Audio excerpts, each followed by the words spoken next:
পড়বে সেই জটিলটা বুঝতে গেলে তোমাকে সেই জটিলের পর্যায়ে যেতে হবে, তা তোমাকে কিছুটা হলেও সময়ের অপেক্ষা করতে হবে।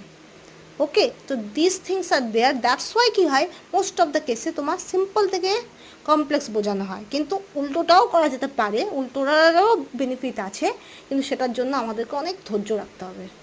Okay, this is the things. Next one, known to unknown. তুমি অনেক অজানা জিনিস জানতে পারো। আমি অনেক পাঠ্য বইকে ছেড়ে আমি অনেক ম্যাগাজিন পড়েছি, যেখানে অনেক কিছুই আমি বুঝতে পারিনি, কিন্তু যখন আমি পাঠ্য বই পড়ে সেই পর্যায়ে গিয়েছি, তখন ওগুলো জিনিস আমার মাথায় ঢুকে গেছে, সেগুলো জিনিস আমি বুঝতে পারছি।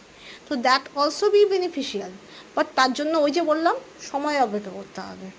তো যার জন্য কী হয়, for simplicity, for better understanding, সেই জন্য কী হয় টিচিং মেথডটা এইভাবে ওরিয়েন্টেড করা হয়। ঠিক আছে, তো তার জন্য কী হয়, সিম্পল থেকে কমপ্লেক্স, নোন থেকে unknown, reality basis, and also particular to general